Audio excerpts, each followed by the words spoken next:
You won't believe it. Today we're diving into a super smart farm, and here comes Little Bit with his hilarious Ross mix-up. But he has no memory of this guy, mistaking him for an invader.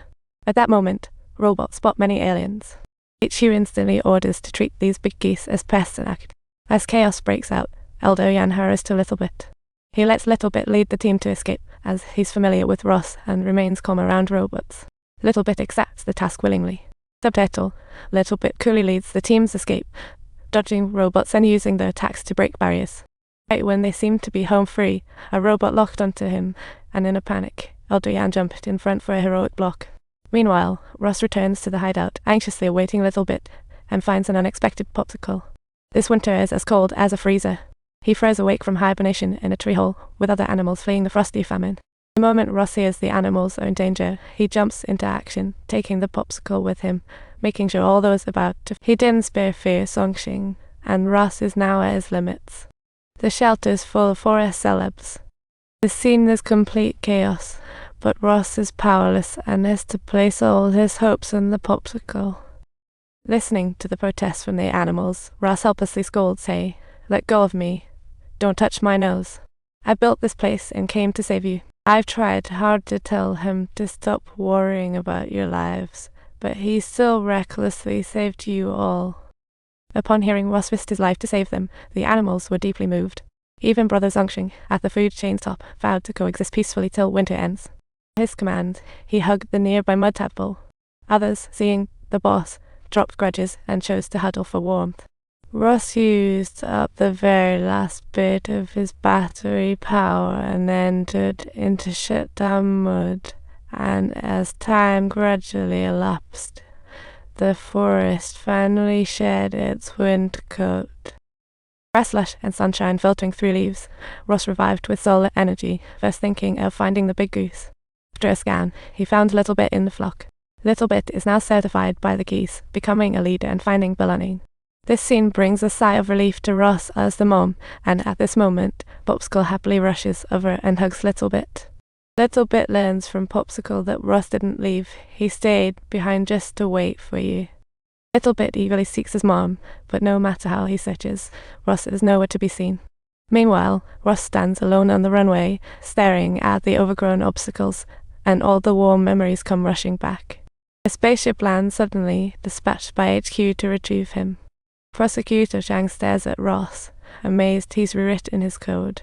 This is major trouble because they absolutely can't allow robots to think for themselves. So the prosecutor decides to bring Ross back for disposal. But Ross looks back as if expecting someone important to show up. In the end, he still obeys the order and opts for retrieval. However, as the platform rises slowly, suddenly Popsicle's voice rings out, "Hey, don't go. There's still stuff to do. I order you to return to the ship immediately, copy that." Ross had to lie and say his adapter fell off, needing to go back to fetch it, and then he slipped away. This infuriated the prosecutor. He instantly dispatched 6 heavily armed robots. If they couldn't catch Ross, they were to deal with him on sight. The spaceship even fired a flare, illuminating the entire forest, leaving Ross with nowhere to hide. In crisis, Brother Zongxing clears obstacles and takes Ross deeper into jungle. The other little animals see Ross in danger and rush to join the protection squad. "This is your home." "Yes, this is my home. Thanks. You don't belong. This place is the wilderness, and I am the wilderness robot." "Oh, are you here specifically to kill us?" He said yes. Soon, the robots and animals are locked in an epic battle in the woods. Using their home turf advantage, the animals finally defeated the 6 robots. But the octopus prosecutor didn't play fair. He activated the self-destruct system. With a bang, animals were severely hurt, Ross caught in it and taken aboard the ship unconscious.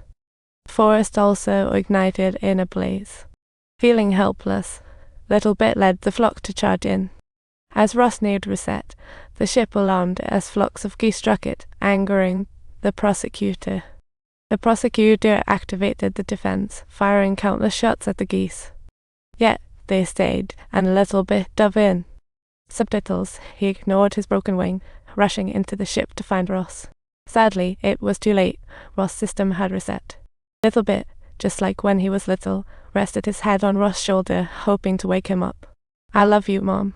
At that moment, a miracle happened. "I love you as well." Ross.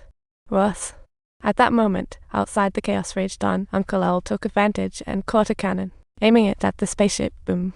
The entire ship erupted in fireworks, and Ross and Littlebit had no time to play catch-up as they prepared to escape. At this moment, Prosecutor Zhang stopped them, gun aimed at Littlebit. In crisis, Ross secretly turned on the suction device. In the next moment, the prosecutor turned into scrap metal. With the spaceship about to crash, Ross hastily opened the hull, planning to jump with Littlebit. Subtitles: "I can't fly anymore. You don't have to take to the skies. Don't be afraid. Everything is going to turn out just fine." With everyone's teamwork, they pushed down the big trees, successfully extinguishing the forest fire, and Ross and Littlebit